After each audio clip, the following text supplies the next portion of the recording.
Hey folks, John Cantera, the Double Broker Bounty Hunter here, and welcome to Stop the Scam's first anniversary celebration. Thank you so much for joining us today. We are so excited to have been here now for a full year. We've been able to help carriers, brokers, and shippers dodge some of the scams that exist out there in the industry today, and have been helping carriers try to recover funds when they've been scammed. And we've been helping other carriers deal with freight guards and all sorts of fun stuff. We'll run through the stats during the course of the show. But we brought back some of our favorite guests to come in and celebrate with us. So let's go ahead and get this party started. Welcome to the Double Broker Bounty Hunters Stop the Scam. Here are your hosts, the Double Broker Bounty Hunter, John Cantera, and Dispatch Caitlin Price. Another one bites the dust. Another one bites the dust. 1 year. I don't know, Kate. I don't know how the hell we pulled it off. How you doing today? I'm actually, you know what? Today was good. How so? Well, probably because I took a shower first thing this morning. Always a good start to the day. For anyone in logistics, that's always a good way to start. Yeah, it was pretty good. So it was very productive. And that was like 5:30. Wow, you got up early. Yeah. Oh, I overslept about a half hour myself.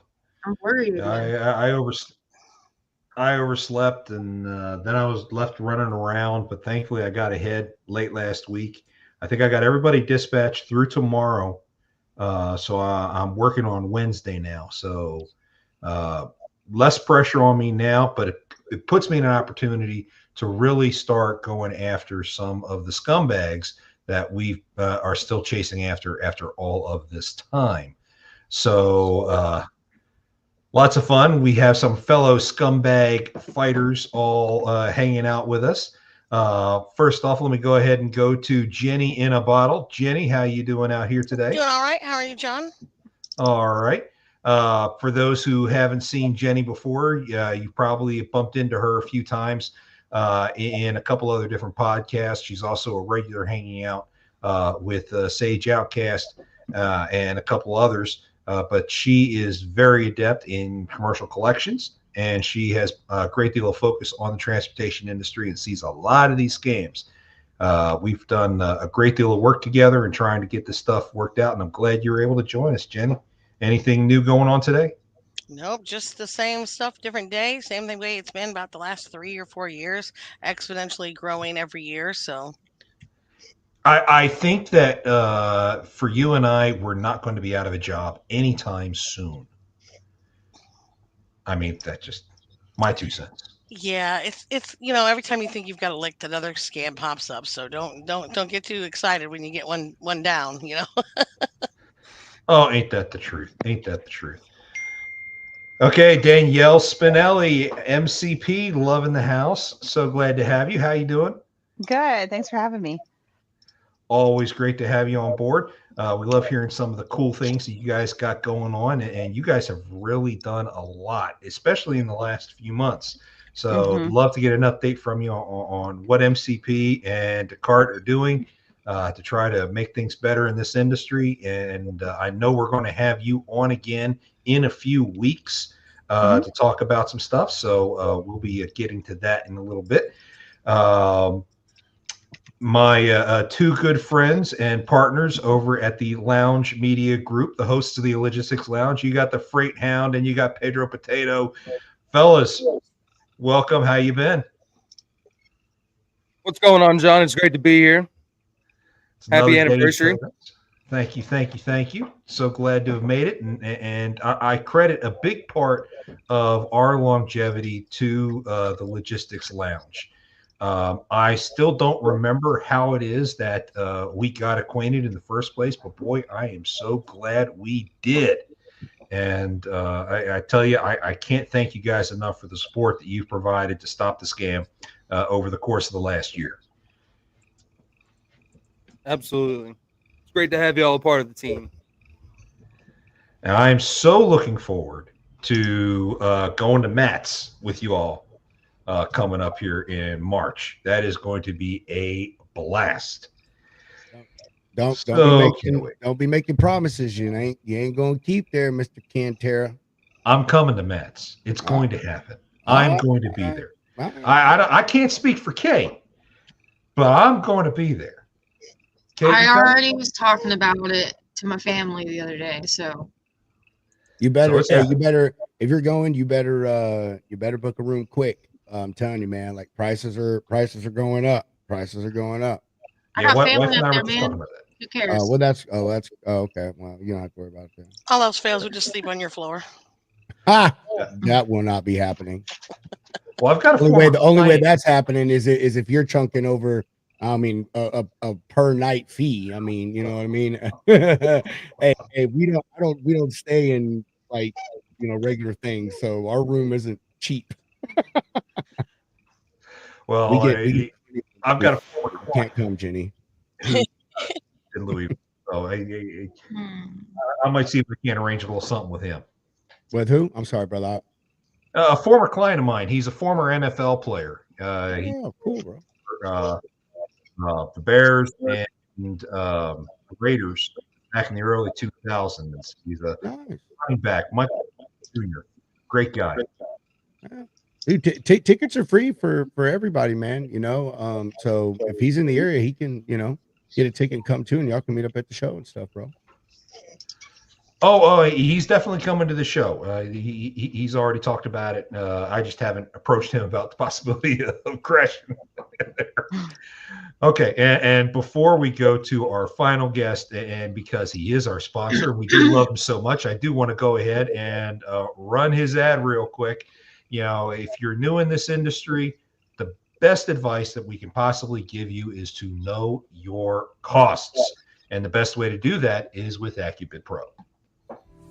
Do you know your cost per mile?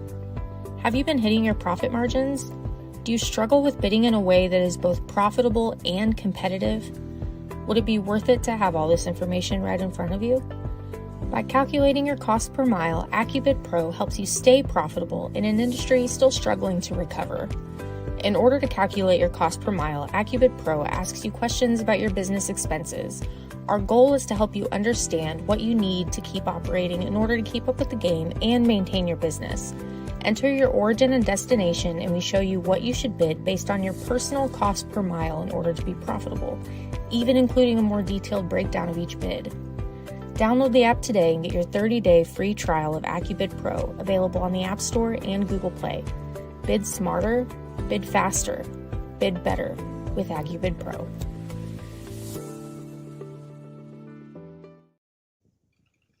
And the man, the myth, the legend behind AccuBid Pro, Jimmy Durden. How you doing, Jimmy? So glad to have you. I'm good. Hold your applause. Hold your applause. It's okay. It's okay. Hey, when can I get one of these fancy microphones like Pedro and Hunter got? I don't know, but I think Pedro's was, or sorry, I think Hunter's was $25 on Amazon, because I remember looking at it at one point. Maybe it was on sale or something. I don't know. We're big time now. I mean, we got like real microphones and all this stuff. I mean, this is a big deal. Well, you can see my setup here. I keep it off camera. Hey, in the words of Drake, we started from the bottom. Now we're here. You know what I'm saying? Yeah, well, we're still up and coming. Everything's good in my world. The weather has moved out. Things are a little better in Georgia, so I'm a happy guy. Yeah, it was nice to wear shorts again. For those of you who don't know, I'm a Yankee, so I'm usually in shorts all year round out here in Florida. Last week was definitely outside the norm, but that's okay. So, guys, it has been a crazy year, crazy 12 months, and my supervisor here is trying to come in and weasel his way onto the camera. He'll have to wait a few minutes. I'm curious, what is everyone's favorite thoughts from last year? And I can kick this thing off. We did what? how many shows did we do on Carrier 411 over the course of the last year? Freaking many. I agree. I think it was too many, but it was all important stuff, and it was all necessary. We hit Carrier 411 on a regular basis between just educating what they do to all the changes they were making back in October. All those changes, by the way, are still coming to fruition. For those who don't know, Carrier 411 still hasn't released their latest and greatest version.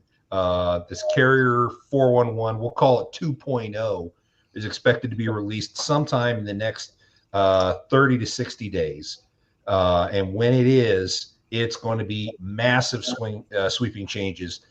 We are likely to have the owner of Carrier 411 on the show again to talk about it. That's assuming he's willing to even talk to us. We'll see about that. But for some reason, he seems to be willing to keep talking to me. I don't know why. Every time I've got a question, he actually answers the phone. So carriers, you can get a hold of him. You just have to start a podcast and get him on your show, and then you can talk to him on the cell phone. I don't know that even qualifies you. I think you have to still have a special in with him because he only talks to you, John. I don't understand why. I don't Me know either. what it is. I haven't figured it out. I have not exactly been glowing to the guy. I've been very critical, yet he still talks to me. So he never talked to me, so you must be doing something right. Hey, well, it's because you got Carrier somewhere next to your name in some database somewhere, even though you're also a broker. Oh yeah, no, he doesn't care. That's how it all started, and once it got removed and it strictly says broker, they will not review it, and I just gave up. Like, okay, I don't need your services anyway. Yeah, well, hey, what are you going to do? Yeah, but with all the competition coming on for Carrier 411, I'm glad to see things are changing. Just a program note: next week we have Highway on the show. Talking about some of the things that they've done over the course of the last year. So that's going to be interesting, especially since Highway is certainly stepping out as one of the newest or the biggest competitors that 411 seems to have dealt with. But that's been kind of one of my favorite topics for the year. Kate, well, what's been one of yours? I don't know if I can really say my favorite, but man, all the freaking made crap, that was just super ridiculous. Super ridiculous. Took up so much time. I wouldn't really call it a favorite.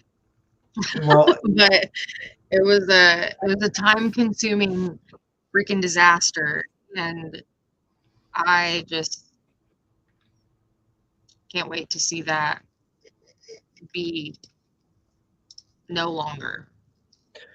Yeah, the worst part is that for those who don't know, Mabe Logistics was a group that we started featuring back in April of last year, and they are swindling owner-operators. They are actively trying to recruit owner-operators who are new to the industry and are allegedly not paying at all. They find ways throughout their contracts to avoid paying and all this other stuff, and then when the driver says, you know what, I'm done being treated this way, I quit, and they point to their contract at the $4,000 or $6,000 contract termination fee, justifying them to keep all the other cash. So it's been kind of crazy. And the worst part is Mabe's not the only one. We have come across a few others that are out there causing havoc. Cowtown Express. Cowtown Express is one of the new ones. Absolutely. So, hey, they are out there, and these guys are doing everything they can to try to get away with murder. I mentioned if my cat doesn't claw my neck apart while he's trying to climb me. I mentioned that there's some stats that I wanted to go over of what the impact we've had in this space has done. Let's see. We have 35 carriers where we help them remove erroneous freight guard reports. So that is a huge, huge thing. We have helped at least 24 brokers help to protect themselves from double brokering and attempted stolen freight. We have also called out over 120 different impersonation attempts. That's through our social media. I think y'all say, I think last week alone was at least 12. I think I posted 12 brokers being impersonated last week. It was I insane. want my driver to screenshot and send me one. He's like, "What about this?" I'm like, "How about no?"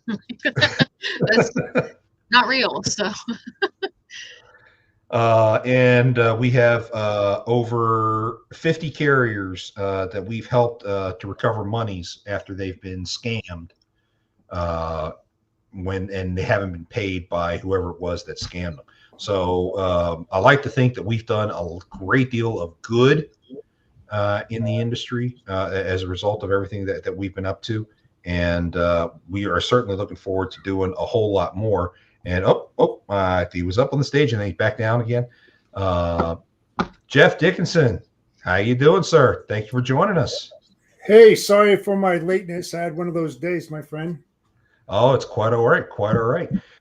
We were just starting to kick around some of our favorite moments of the last year, what our successes and losses were, and what we're hoping for next year.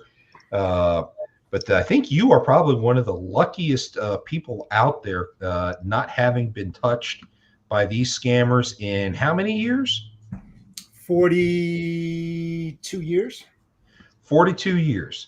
Ladies and gentlemen, that is what diligence does for you. Diligence and a fabulous mustache. And a little bit of luck. No. The last time I saw you, you had nothing, so that came back quick. Yeah, I grew it last night, but well, now's the time. But serious, guys. I can only stay a little bit because I got to go to a board meeting. But I had never faced fraud, I never faced theft, and I never had my freight double brokered. Never. And I'll tell you what, you know what the biggest questions I have for this group is, and I'm not really sure if you can answer or not, but I don't mind aging myself. But when I started in 1980, I did not have the tools that they have today. Yet I was able to be on top of my game and stop it for what it was, even though I didn't know what it was, because of my due diligence in doing background checks, knowledge gathering, going to bars, going to restaurants. That's what we did. We had handshakes back then. We met our reps. We talked about lanes, and we said, "Hey, do you know anybody that can take this freight from, let's say, New Jersey up to the Upper Peninsula?" Oh, I know. Then that's that. This is what's his name. Well, before giving a freight, we used to go out to lunch, have a conversation, ask for references. We had landlines at that time, make phone calls, because we didn't take things for granted. And I think what the problem here, guys, is that we're over inundated with technology. There's so many damn tools out there. It's overloaded, and people are taking the easy street. They don't know what hard is, and they forgot about relationships and meeting people and talking to them and handshaking. I think we need to get back to square one and start doing a lot more of that. I agree with you, Jeff. This whole industry, I've said from the beginning, is built on relationships, and we've gotten away from the relationships, and we need to get back to those relationships and knowing who our other counterparts on the other end of the phone actually are. Because when we don't know, you don't know. You don't know what they're doing as soon as they hang up the phone with you. So I think that's important. Yeah, and the other thing, and that's why I have the model that I have, and people are like, "God, you're missing out on so much." Am I? I mean, I don't hit the load boards or the spot market because I want to minimize my risk. I want to squash that. When you go to the load boards or the spot market, it's a fact. Most of the loads there are here today and gone tomorrow. Those relationships are frayed. It's because you're switching carriers because you don't know when that customer is going to call you up, what kind of freight that he or she has, what lane it's going to be in most cases. Some of them are constant where you get these spots. every other week, every other month, or whatever, and it's consistent that way. But still, you've got a lot of risk at that. And building those relationships, you also minimize your freight guard, situations, because if you have a breakdown, your partner, your broker or whatever, they know you're legitimate. You're not just trying to scam them to get a partial done, to get extension on your time or whatever. That that carrier legitimately has a breakdown, and they're not pulling a wool over on your eyes. So No, I but think the that's other one. thing too is that have a conversation with your shipper. So in other words, you ask for the MC number, right? You get that, you do a vet check on it. They go, okay, approved. Call up your shipper, your customer, and saying, hey, just want to give you a heads up. I just signed a contract with MC 1, 2, 3, 4, 5, 6, 7. Can you do me a favor? And when that carrier comes in to check, can you go to outside and check the MC number on the driver's side door and tell Absolutely. me what number that is? Come on, the theft is in the behold of the holder, right? I mean, you don't have the eyes there, but they do. You have the contract with that shipper. Why not have their dock supervisor? I did it all the time. Have them go outside and take a look. It takes a And how minute. long does it take them to walk down the length of the truck and write down that number, and it might save you thousands of dollars? Well, and that's also having a good relationship with their shippers too, because Oh, you may yeah. just be a one and done broker too, and they could care less what happens to you. But if That's you have my a good point, relationship with their shipper, they'll do extra steps for you. Yeah, that's my Yeah, point. it's also transactional now. We're all in the money chase, and let's undercut each other. And we Yes. don't care as long as I make 5 cents today. I'm not gonna haul stuff for them tomorrow. So what do I care? Yeah. So you know what? When they'll start to care, Jimmy, is when they're saying to themselves, "I'm going to save $200, $300, $400 on this shipment." Yes, until they get hit with a nuclear verdict or a thermonuclear verdict, and then they cost the company millions and millions of dollars. What the hell did they save? Exactly. Right? What did they save from trying to cut corners and not do the right thing to protect their brand, image, and reputation? I mean, I talk to my carriers weekly, even when I don't have freight, just checking in like, hey guys, you doing good? As soon as I have something, I'll be reaching back out, or I'll be in town. Let's go to lunch, or whatever the case may be. You got to put a face with a name and a name with a face, or you're just another transaction. Well, what's interesting is whenever I first started being a broker, I didn't have access to the load board. That wasn't like the first thing they gave you. Like I feel like a lot of brokers do now. They gave me their state files, they gave me their load history, and they said, "Have fun, call." Had to really make friends quickly to be able to get my loads covered. Otherwise, I was the last one, bottom one on the thing, and I'm competitive, and I do not like being at the bottom. So I had to really learn how to become friends with people quickly, and I think that same brokerage I started at, now the moment you get in the door, you get to log into DAT and have cover your freight, because it is easier right now, but it's not always like that. And look at what you open yourself up to. Relationships are so key in every part of this whole industry. And even if you're somebody that works the load board, even if you have brokers in certain areas that you work with, those load board loads can fill in between, and you still reach out. I'm coming into your area on Friday. Can you be looking for a load for me? And then they could be preparing you a load and looking for something that's going to suit your needs. They know what you haul well. They know what you like. They know where you're going from there. So if you're coming into a market, be reaching out to those people that you've worked with in the past, because if you've hauled loads for them successfully, those are they're going to remember that, and you can reach out to them, and you want to get on a first name basis with your broker agent and get to know them, so that they know who you are and know that you're going to do a good job for them. Because we were talking about this on another show I did the other day about selling your services to your broker partners and being more valuable to your broker partners. If you can save your broker partners time, you're more valuable to them. They're likely to give you more money in your loads.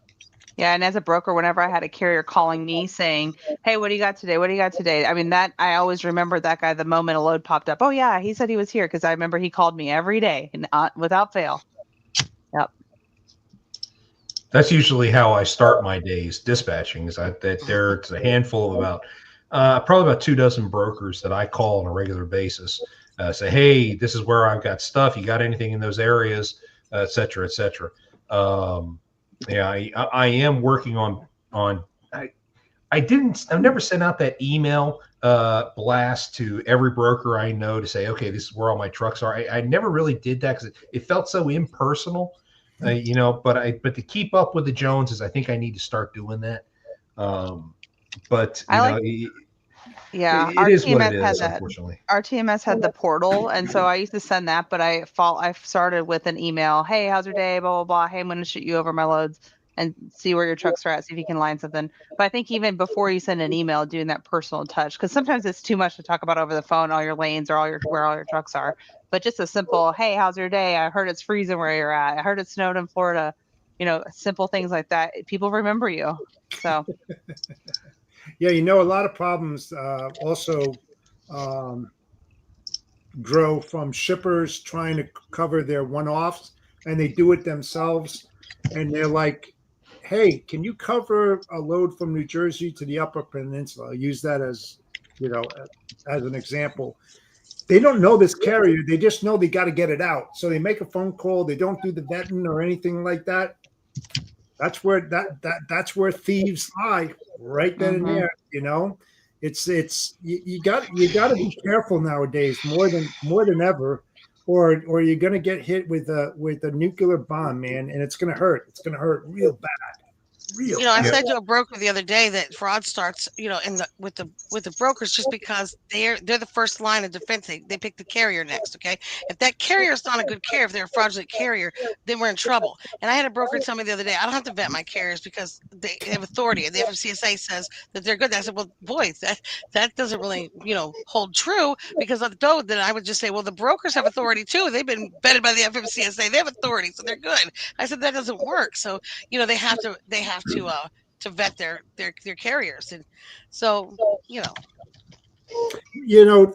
Another thing, and I've had this conversation with brokerages. I'll just say it because of my honesty and integrity. I hate brokers. That's why I became one, because there's so many unethical. Uh, actions out there. And when you worked on the shipper side for 37 years and you get harassed 35 times a day, at least, especially when you're managing $100 million worth of freight, everybody's in God creation wants a piece of that pie. I don't care who you are. They just call you up. They don't know who you are. They don't know what you do, the lanes or nothing. And no one does their homework. No one does their research because they're on the quota time line. I got to make 50 phone calls today, 250 a week, 1,000 a month, 3,000 a quarter. I could just ramble on, and that's where the trouble goes. And it's like, I'm more of a shipper turn logistics service provider for that simple reason, is that brokerages get a bad name when you got double brokering, fraud, and theft. But there's a level down, and I keep on pushing this. Brokerages get the bad name. The brokers who did the crime don't. They really don't, because there's no backtrack to who did that. However, if you had identification number that was given to you by FMCSA that said you are a broker of record, okay, every transaction that you do, you need to put that identifier on that transaction. So if something goes wrong and you're working for a specific brokerage, that complaint goes with you for your life. All right. Your reputation, your brand, your image is tarnished. Anywhere you go, a brokerage, just like you vet a carrier, can vet a broker, what their background is and what they did. Everything should be listed in there. A lot of good brokerages out there get a bad rap because of the activities. Like I keep saying, desperate people do desperate things in desperate times. We had a bad economy over the last 2 years. People are trying to feed their family, pay their bills, their mortgage, or whatever. They will do nasty shit under the table. It's a fact.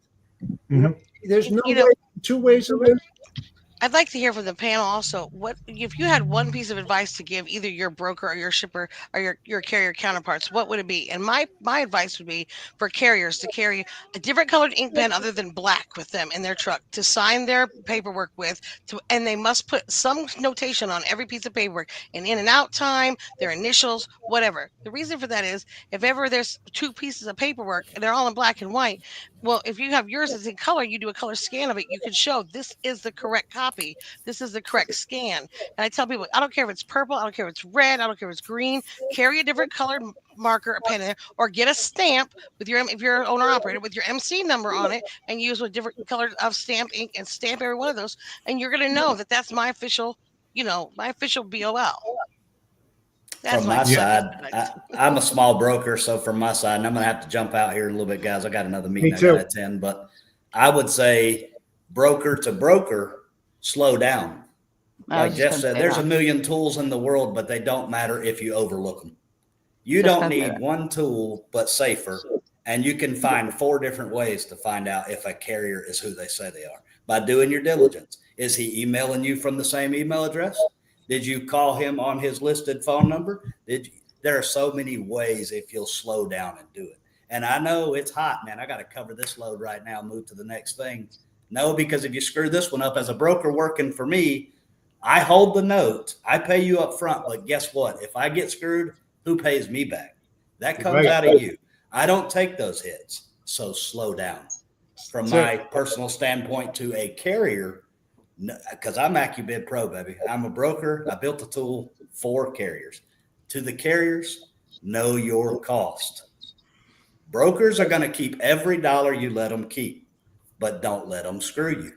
You don't have to pull their freight if you view it as cheap freight. Let it sit there. You lose less money by not moving your truck than you do by sitting there. As soon as you take a load at a loss, guess what happens? Mechanical breakdown, something, you're going to get delayed. Now you're losing even more money. So what's the point? But that's my take on it.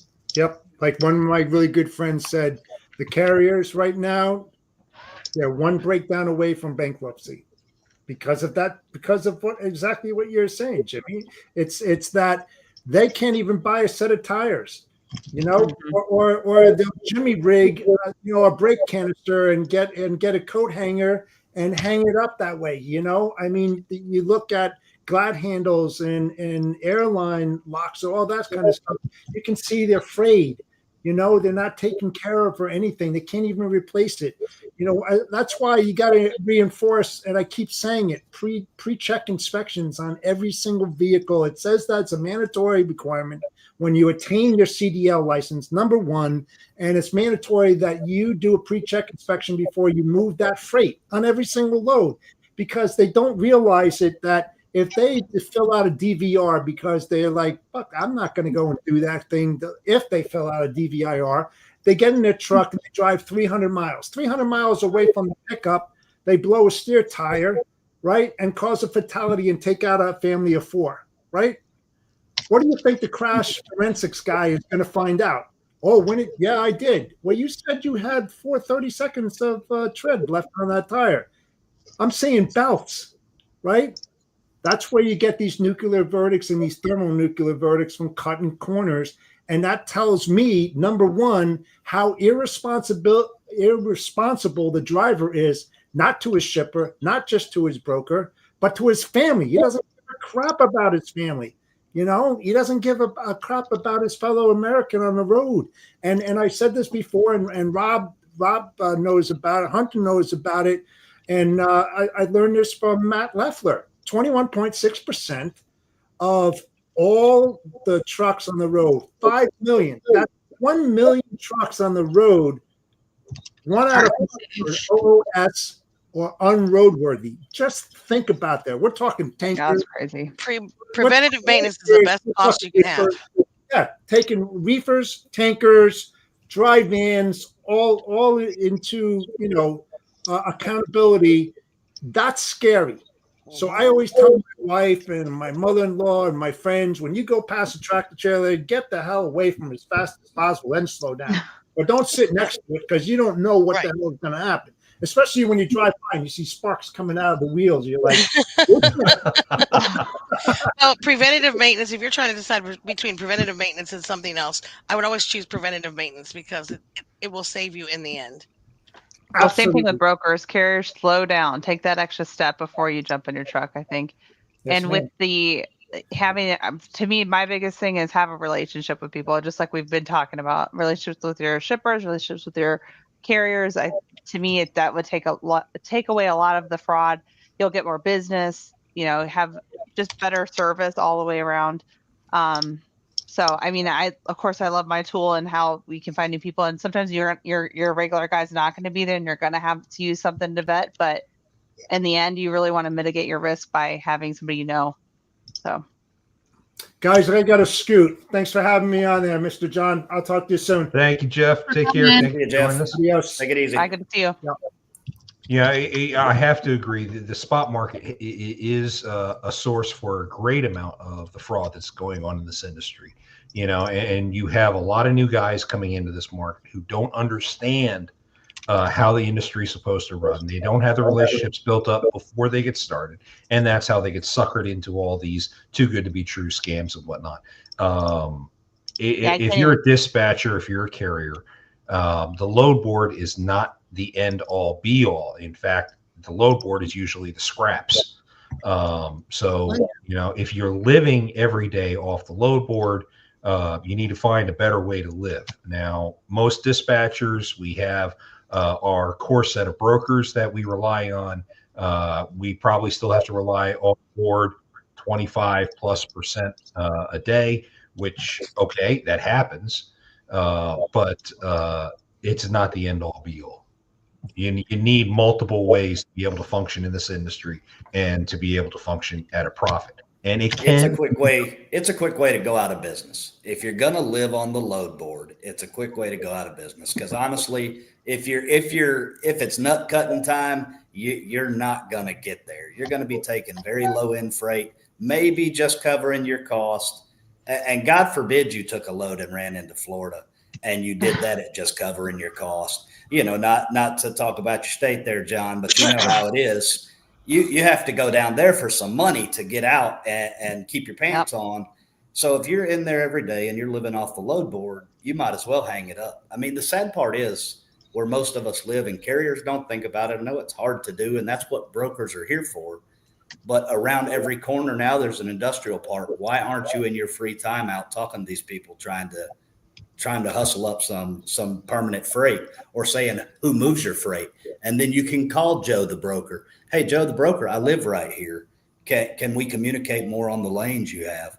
It's a lot of ways to get off the load board. You just have to be willing to put the work in. Oh, absolutely.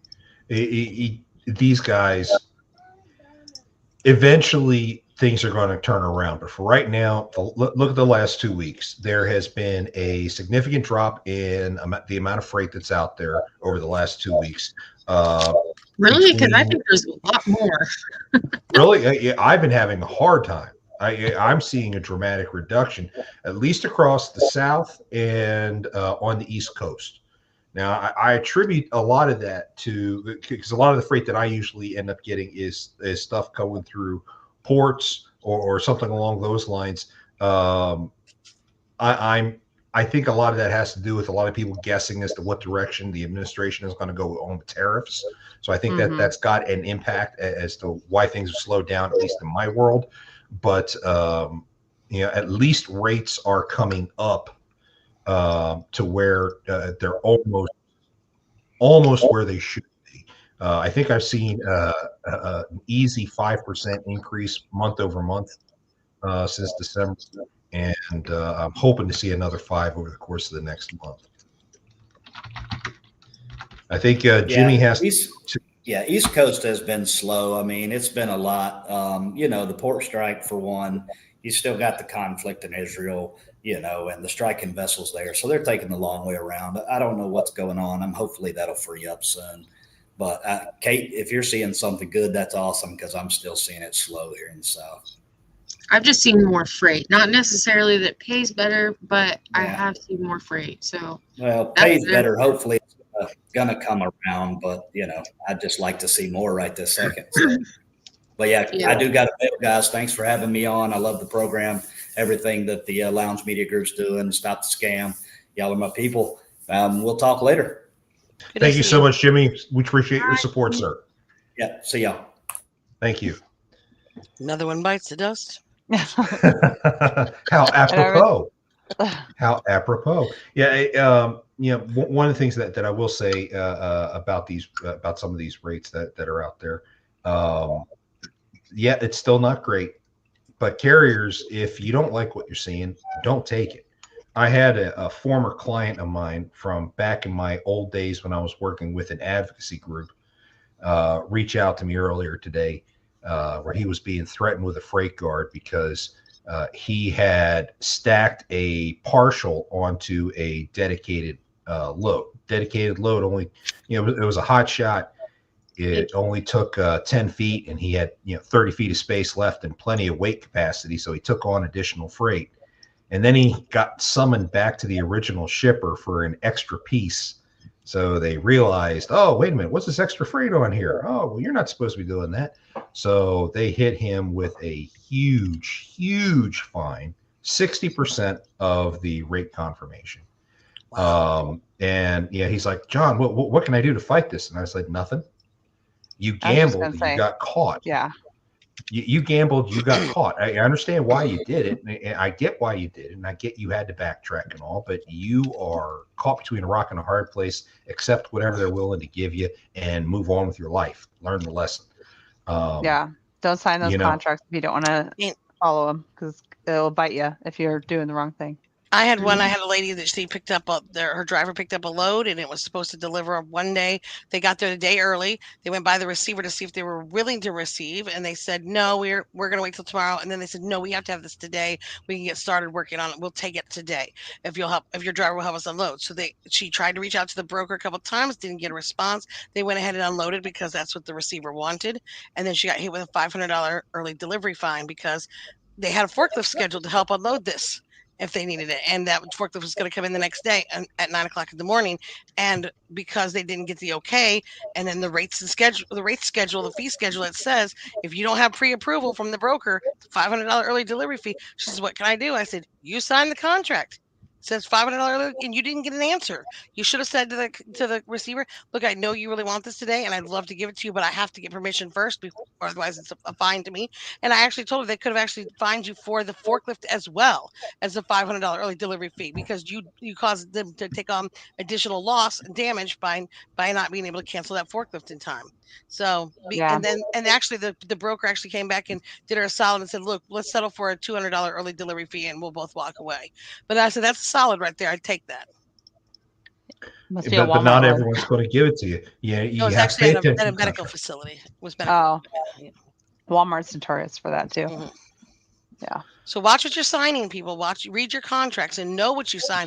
I understand you took a load from this broker a year ago and you haven't hauled for them since. You better review that before you go back in there, because you might have forgotten what you signed. Yeah, thankfully, most rate confirmations are very clear about the expectations on a given load, but even when the rate confirmation sits there and says dedicated load, like 5 times on it, you got to pay a little more attention. So ask questions. If you don't get it, ask, because that's I think a big thing too. Sometimes rate cons are misleading a little bit. Ask.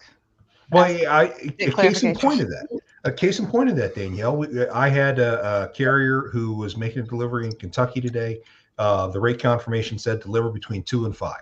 And he's been in that area all weekend. I mean, hell, he's got family that lives outside Louisville. So he was there. He's like, any chance I can deliver this early? So, you do the right thing. Call, find out. There was a POC number. I called the POC. POC said, oh, well, it's delivering to turns out it was a volunteer fire station that is unmanned.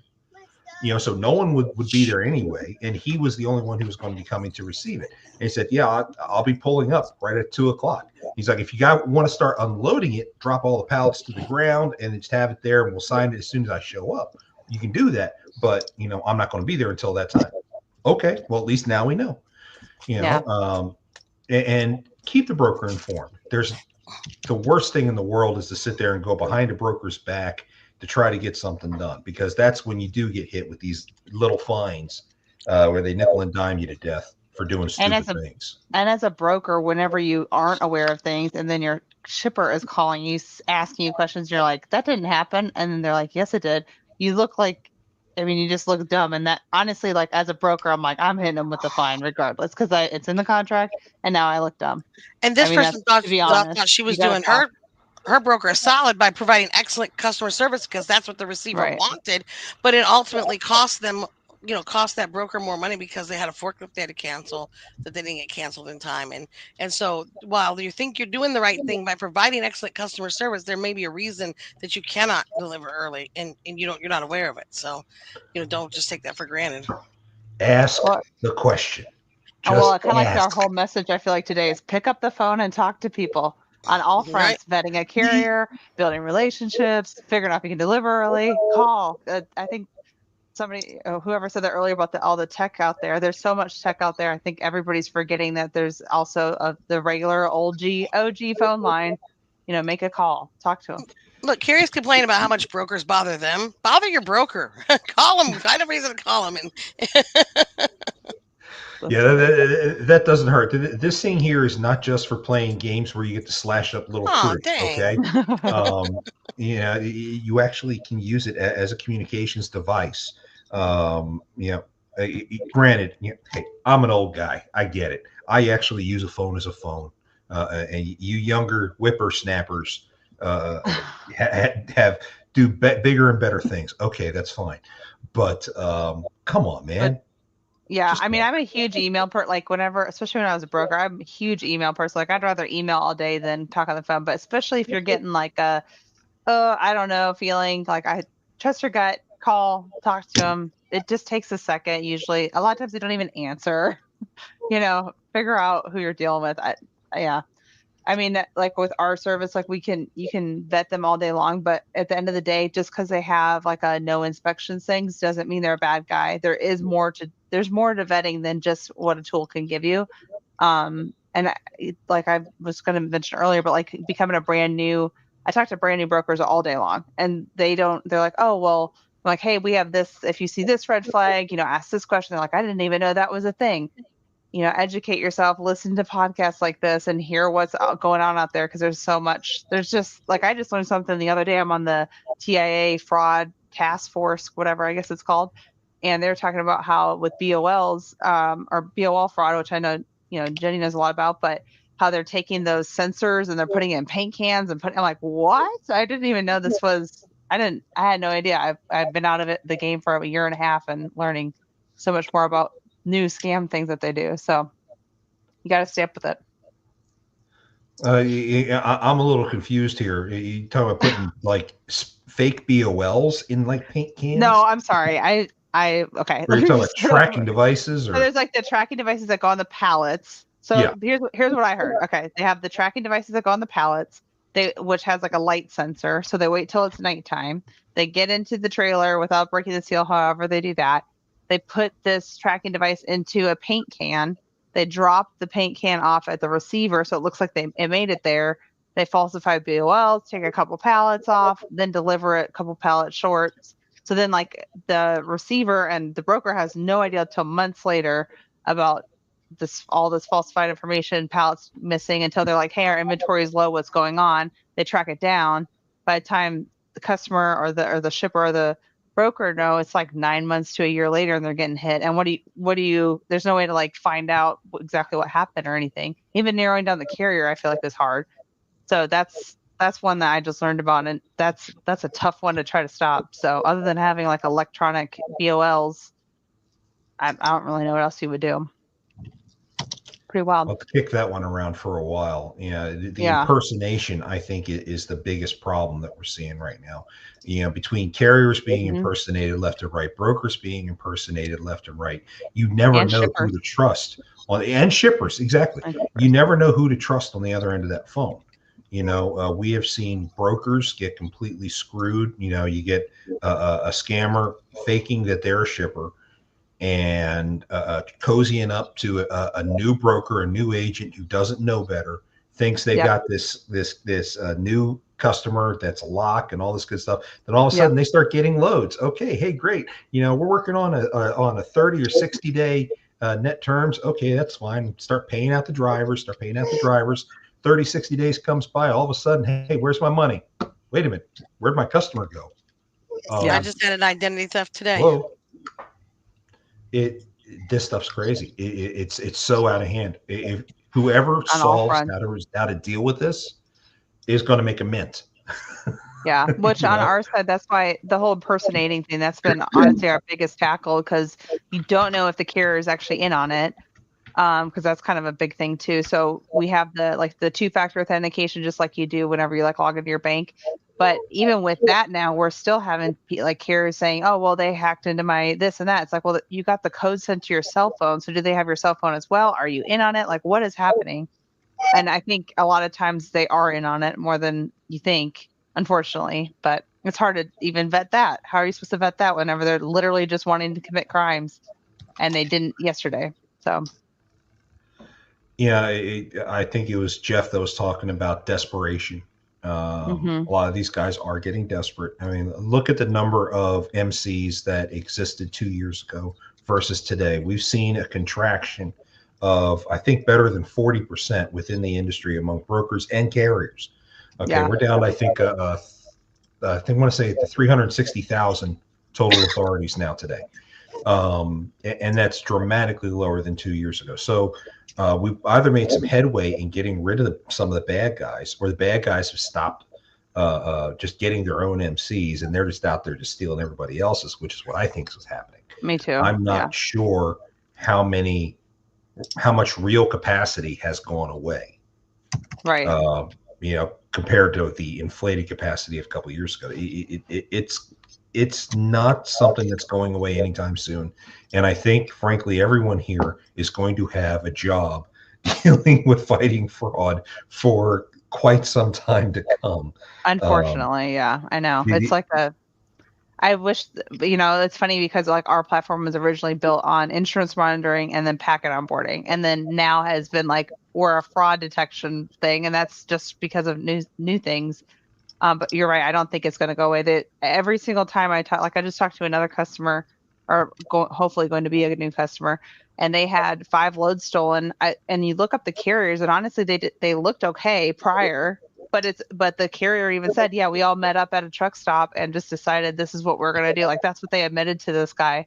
Like they just met up, came up with a grand scheme, and like stole like millions of dollars worth of freight over like the course of I think it was 6 months, something like that. They stole.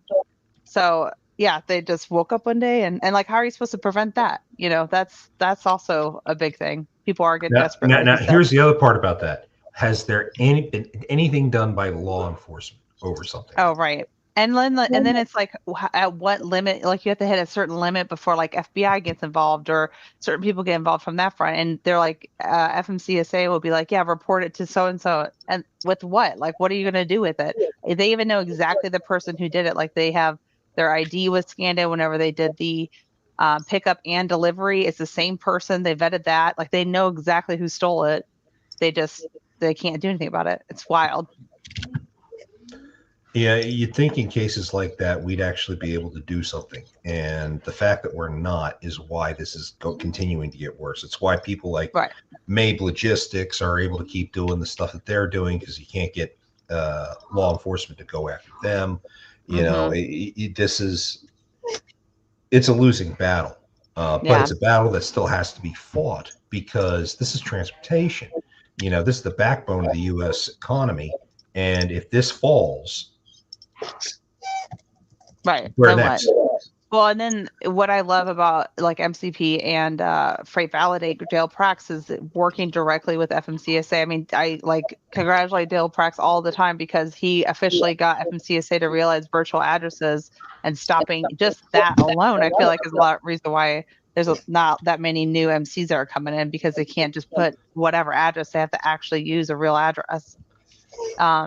So it takes little things like that, working with the government and trying to get someone to realize this. I know there's like 60 Minutes was reaching out to one of my customers the other day about them, like interviewing them. It's just getting the word out, talk to as many people as you can outside of the industry. You try to make a change, I guess. But to join you in that shout out. Yeah, I have. Dale has connected me with a few people over at FMCSA as well, so I do talk to them on a regular basis. My big concern now is the new administration and the incoming Secretary of Transportation. Are they going to allow the new teams at FMCSA continue to follow with their mandate? Are they going to allow them to continue with the modernization of the registration process, including the facial recognition and all that good stuff, so that they can keep moving forward with preventing bad guys from coming into the system in the first place? Because that's the first step. Once we have that in place, then all we got to do is fight the people that are still inside the system, and that's going to be a little bit easier once the gate is finally sealed. But that's what we have to do. We have to seal that gate, and if the government's not stepping up, then we've got what? a Right. long road to hoe. Well, it's crazy because they know exactly who didn't pay their taxes, but they don't know who stole, I don't know, millions of dollars worth of freight. I mean, it's wild. They know.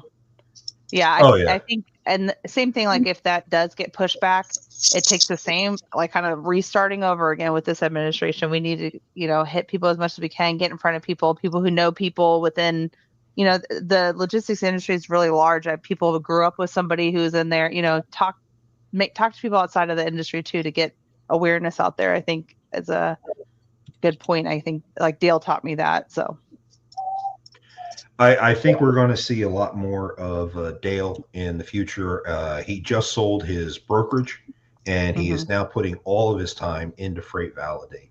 So for the hashtag scumbags that he has been chasing for the last year or so, watch out. He's coming for you now. He's got nothing better to do. I cannot freaking wait to see what he does.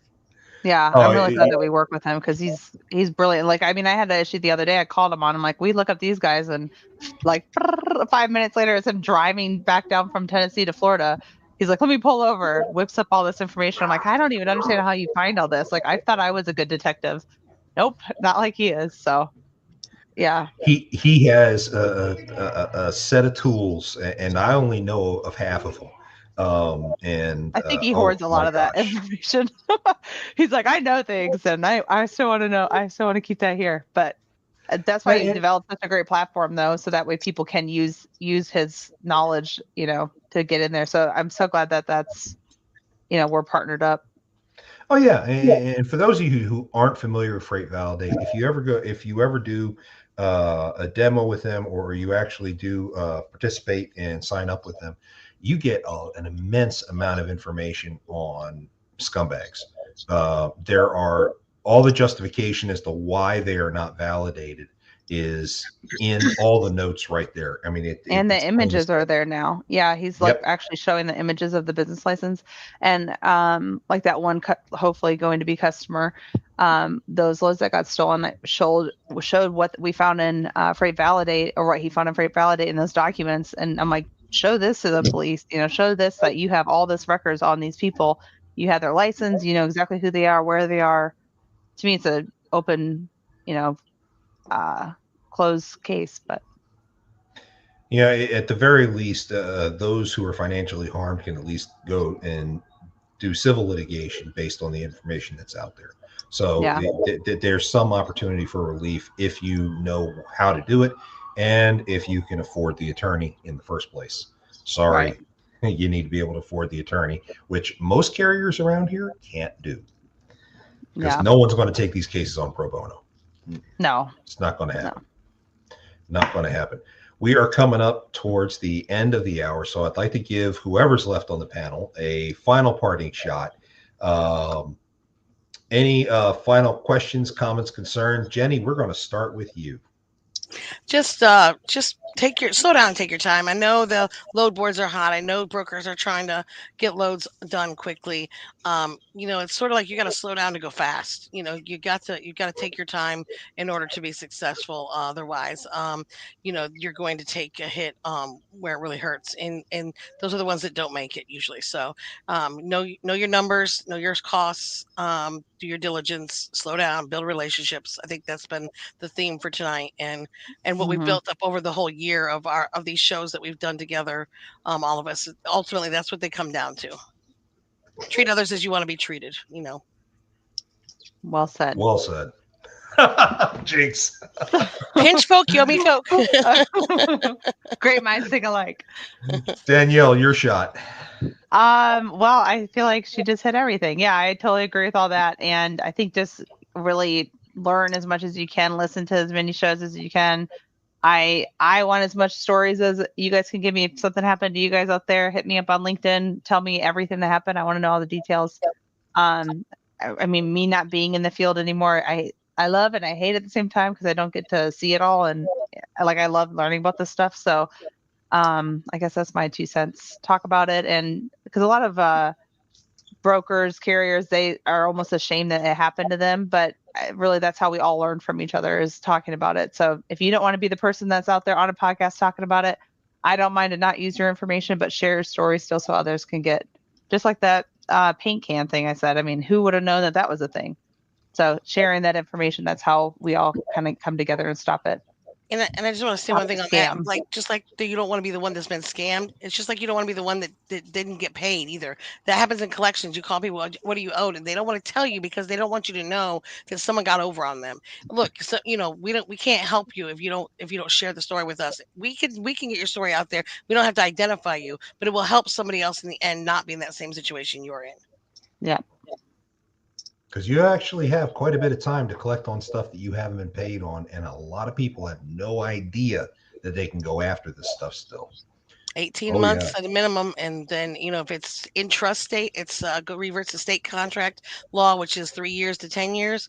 Canada's 2 years. So wow. So lots of time. You have lots of time to file claims on this stuff. Kate, any parting shots from you? Not really. It's been a great year. I know that neither one of us expected to be really going on this long, but it's been really nice. It's been really cool. Oh, absolutely. And Absolutely. we've done a lot of shit. We've done a lot of shit this year. With a lot more to come, especially now that we have a sponsor. We are looking for new sponsors as well. So, I mean, we are looking to really grow our ability to help carriers and brokers to navigate the minefield of fraud that exists out there. And one of those is certainly our good friends at AccuBid Pro. Do you know your cost per mile? Have you been hitting your profit margins? Do you struggle with bidding in a way that is both profitable and competitive? Would it be worth it to have all this information right in front of you? By calculating your cost per mile, AccuBid Pro helps you stay profitable in an industry still struggling to recover. In order to calculate your cost per mile, AccuBid Pro asks you questions about your business expenses. Our goal is to help you understand what you need to keep operating in order to keep up with the game and maintain your business. Enter your origin and destination, and we show you what you should bid based on your personal cost per mile in order to be profitable, even including a more detailed breakdown of each bid. Download the app today and get your 30-day free trial of AccuBid Pro, available on the App Store and Google Play. Bid smarter, bid faster, bid better with AccuBid Pro.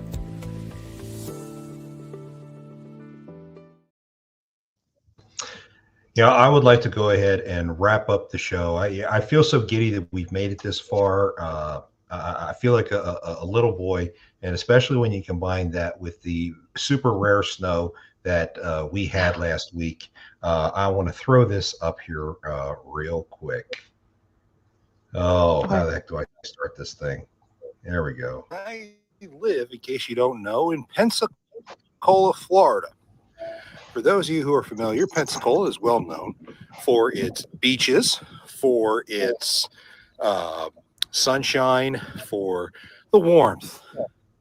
Not really for the snow. So I have got a treat for you guys.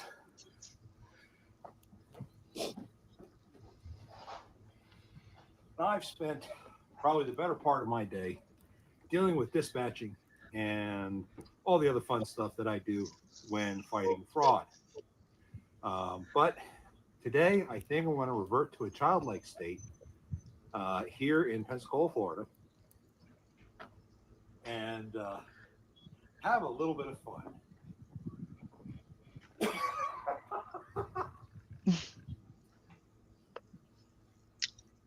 I wouldn't That is even a do lot that. of snow. That is so much snow. I can't believe it. Snow Angel. That's awesome. Oh That's yeah, awesome, John. it was. I could not imagine. We had 9 inches. It's crazy, and I live in That's Pensacola. crazy. I can actually go to the end of my block here, and I can see the bay that empties into the Gulf of Mexico. So Wow. yeah, Gulf of America. was It's Gulf of America now. It's We'll see not. when Rand McNally prints all that stuff up new. Okay.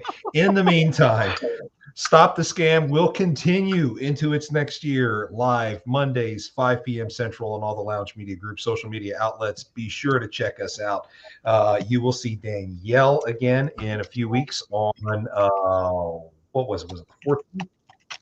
No, 17th. The 17th. Yeah. On the 17th, we're going to have Danielle back on again. We have Highway coming in next week on the 3rd. So please come and check that out.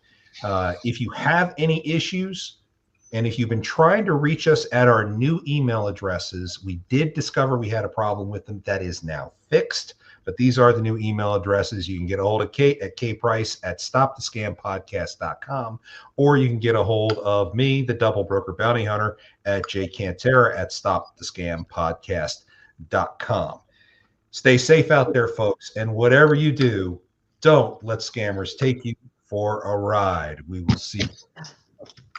Take care, y'all. Guys.